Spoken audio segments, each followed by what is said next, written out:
Hey everybody, hope that you're doing amazing, infinite souls of beautiful, fantastic, universal possibility. Adrian Nelson here of AHN and so in this video I'm going to speak a little bit about the whole 3D to 5D, the new world and all those type of things. And what I'm going to do before I speak to you about anything, I'm going to show you a couple of tarot cards, traditional sort of Rider-Waite tarot cards. They normally have this sort of back. And I just want you to, this is not a test, not in the slightest, but just want to show you a couple of cards, and then people normally have different reactions to these cards when they see them, okay?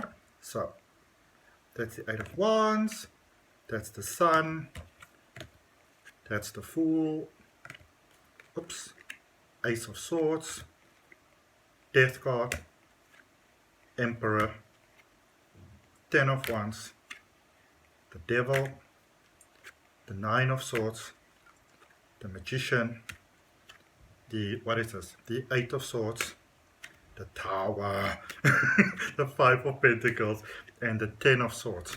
Now, a lot of times when people see those cards, especially if you're sort of like a avid sort of, YouTube watcher of, sort of like tarot readings, we sort of get this idea that we already know what we're talking about. And obviously some of you do.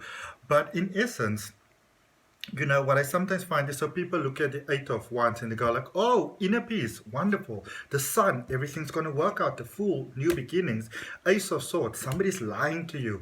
Death card, oh my goodness, not even got any words for that one. Emperor, stand in your power, stand in your divinity, stand in your strength, stand in your divine being, stand up for yourself, that sort of thing. Ten of Wands, maybe you're going to have a horrible loss, maybe somebody's cheating on you. The Devil, oh my goodness, even worse, there must be demonic things around you. The Nine of Swords, can't sleep, maybe somebody's backstabbing you, maybe somebody's talking bad about you.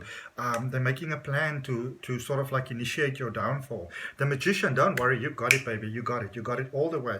Eight of Swords, you're pretty much screwed. The Tower, calamity beyond calamity. Five of Pentacles, you can just as well give up. What's the point to living? The Ten of Swords, oh, worse than ever.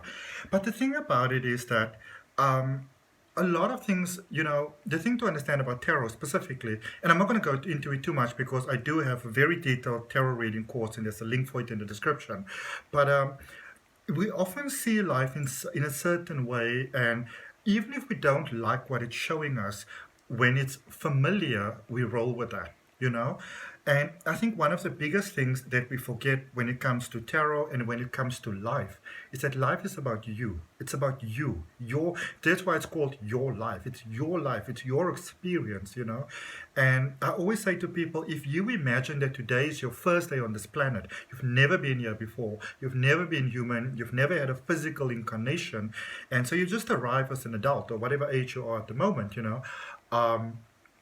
You've got a perfect backup story, there's going to be no discrepancies, but today's the first time that you can really sort of like feel your skin and feel the wind against your skin, warmth, cold, experience breathing. What is it like when you hold your breath for a while, when you feel your heartbeat, when you put your foot down on the earth and you sort of walk from here to there, maybe on a hot surface, on a cold surface, wearing shoes, wearing slippers, walking faster, walking slower, seeing life like, imagine if you've never seen a tree before, ever. You've never seen it, you've never touched it, you've never heard what is probably one of my favorite sounds in the world is like basically wind blowing through like trees, like wind song, or I think it's called wind song or tree song. And imagine if you never heard that. And this is what I want to encourage you when you look at the world with a lot of the fear that's going on, when it goes to go into those next levels. First of all, as humans, we like to hold on to things. So it's normal for us to hold on to things. But what I want to tell you is that, and it's a little bit of a story, which is true, but it's been so incredible because I've made some other videos about this, but now it even expanded to that next level. So I got like 5 of my regression hypnosis sessions, clients that came to me. These are people that don't know each other at all, like not from Adam. They don't know each other in the slightest. And I don't really discuss sort of like, with one client what I did with another client. And so in that week, it was a very busy week because I had like 5 sessions, and 5 regression hypnosis sessions in 1 week is actually quite a lot because I go into trance with you, so my vibration goes very high. And a session can be anything from 4 to like about 6 hours, with everything else included. Um, sorry, the pre-talk, going to trance, um, I do a lot of like clearing your aura, balancing your chakras, doing a little bit of exercises, talking afterwards. So all of that together, it can be quite a bit of time. So what I had is, it started like one of my clients was just speaking about the beautiful color purple they keep on seeing.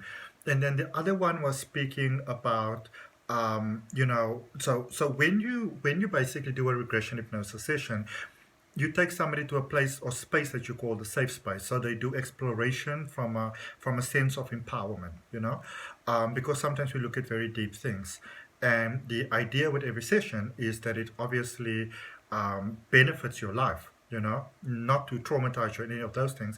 Also, the other thing, I think a lot of people have the idea that after a regression hypnosis session, or what people call past life regression, that when you wake up, you're very tired, but you're not. You're very energized because you released a lot of emotional baggage. So you actually feel incredibly pepped up and very, very excited about life.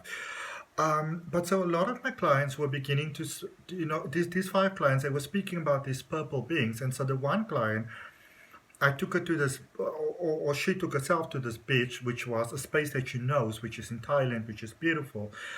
And she said that this reminds her of home, and home was where the purple beings are, and she has described them so beautifully. And they have this almost like silver sort of cones, which I forgot in the previous video to put up or to add. And they were having these silver cones almost sort of. And then other clients also speak about, they didn't really use the word cones, but they kept on speaking about this silver sort of flow by the head, by the sort of forehead, which, when I obviously thought about it afterwards, it's sort of like where the pineal gland is and, the third eye basically with awakening. But they were speaking about these beings that are among us, that came here to help us with our ascension, going to that next levels. And it in a way, it actually made me think about, what Dolores Cannon was speaking, the founder of QHHT, Quantum Healing Hypnosis Technique. She was speaking about the 3 waves of volunteers, but also how there are many beings in other dimensions that are here to help us on planet Earth. And, so afterwards in the session, I asked her, like, I said to her, that is so amazing. And that is what, sort of like Dolores Cannon speaks about. And this person actually know who Dolores Cannon is, or was rather, bless her, beautiful, beautiful soul, who came to do such beautiful work in this world. But what she was explaining was so very much in those lines. And, she was speaking about the help that we come here, and they're just part of us. They're like human beings. We don't always pick up the difference, but when you really look at one of them, you can see, you can tell, which is amazing. And I thought that was really, really incredible. And then was it 3 days ago? I think it was in the evening. I had sorry. So the morning I had a client who did a tarot reading with me, and my tarot readings are quite detailed. I try to do the half an hour, 45 minutes, 1 hour. That doesn't work for me. I do it till I'm done, because there's so much information that comes through. So and I remember I had this incredible session with this person, and then she referred a friend to me, and it's amazing how this happened, because at the moment, I am working with another beautiful regression hypnosis practitioner, and we're sort of doing a whole series of like 5 episodes on self-sabotage.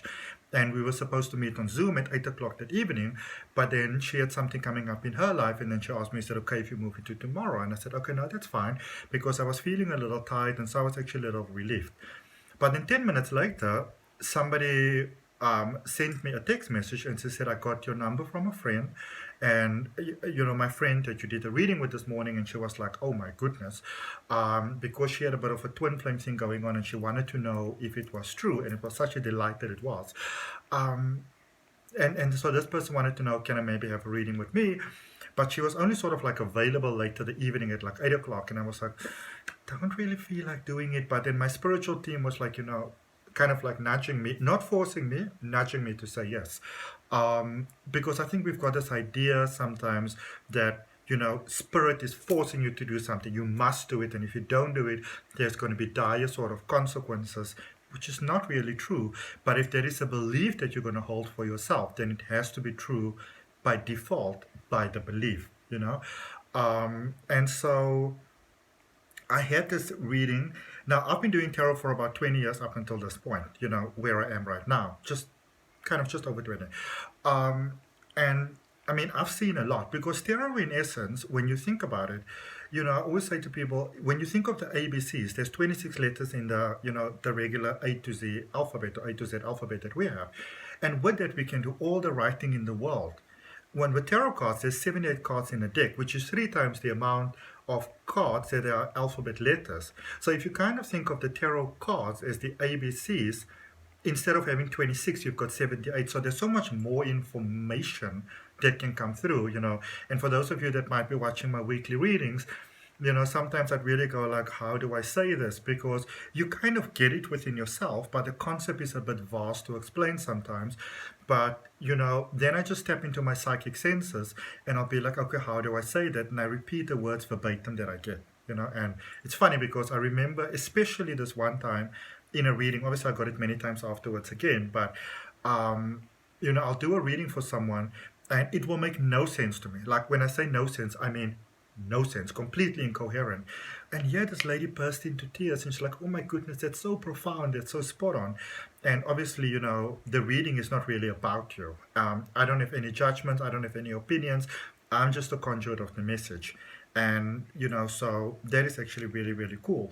But anyway, so I had this reading with this client and I started to shuffle the cards and I started looking at them and my mind went like kaboom, like kaboom, boom, boom, boom, boom, because it was the first time, I've had this several times in regression hypnosis before, but it was the first time in a tarot reading that I did that I saw someone who was one of these incarnate beings that is, I suppose you can call them an alien if you want to, that's here in human form to assist humanity. And I mean, imagine not expecting that. I mean, I never have a perception of what a reading is going to be, but that was definitely not what I was expecting. So, and again, the messages that came through is that we are the benevolent beings. We are here to assist you. We are here to support you. So I want you to know that we are not alone. We are not alone. We've got so much support. We've got such beautiful support that is here supporting us through this transition that we are going through at the moment, to what we call the new world. It's just really, collectively we come to earth, we sort of, it's been so beautifully explained to me before by my spiritual team that we sort of come to earth and you almost want to think of it that the part of you that go to earth is a very tiny part. The greatness of you, or not the greatness of you, but the larger 99.9% of who you are, the larger capacity of you, the consciousness of you remains in the spiritual realm. And it's here to support us. And it's almost like if you imagine being in space and being in a spaceship, there's the crew inside and there's you going outside, putting on your spacesuit and your whatever. And the ones inside are looking at you, being outside, and they're looking after you. And if anything goes wrong, they will come help you. And that is very much our spiritual team, I've told the story before, but I'll tell it again, is that I remember my best friend who is incredible. There's actually a link for her brand down below in the description. I Am Social, AEEM Social. And she does incredible graphic design and social media management and really help you to reach what you want to reach in a capacity that works for you, And that's what she did for me, and that's what she does for many people. And I remember that she said to me, do you want to try an exercise? And I said, okay. And then she said, I want you to write a letter to your future self. And I'm like, oh, I've done this before, And I mean, we're very good friends. So we're in that space where we can say like, but I've done that before. Why would I need to do it again? And I said, okay, well, I'll just give it a try. And so a couple of days later, I was in this very good space. Said, what I want you to do now is I want you to write a letter from your future self back to your current self. And I remember I was starting it, and I've been working with my spiritual team, my spiritual collective that call themselves Smile. And, you know, they feel very different. Like when you tap into like Smile, God, Jesus, all these different energies that we have, Hare Krishna, they all sort of different. You know, it's like human personalities. We see someone, we hear someone, we're different, you know. And so Smile was there, and I'm like, listen, guys, I'm so glad that you're here, but I can't really talk to you right now because I'm getting a letter from my future self. And they were like, who do you think we are? You know, and it was quite amazing because, like, oh, my future self is really smart because they know stuff and they're very helpful. Um, so I think in the same way that the past is part of us, the future is also part of it. Everything just is, you know, which is really, really incredible. And I think the last thing that I kind of want to speak about is that a lot of people's got a lot of concerns when it comes to AI, artificial intelligence. Now, to those of you that understand how algorithms work, and if you don't, I'm just going to very briefly explain it to you because that's sort of information that's available all over the place. So you will know that if you go on a website or anything online, really, and that's also how sort of like things like hashtags and those things work. The more people that look at your stuff and read your stuff and go into them and sharing them, so basically the more attention it gets, you know, the more sort of online attention that it gets, the more attention is drawn to it. It's like a magnet that you can sort of like up the attraction levels.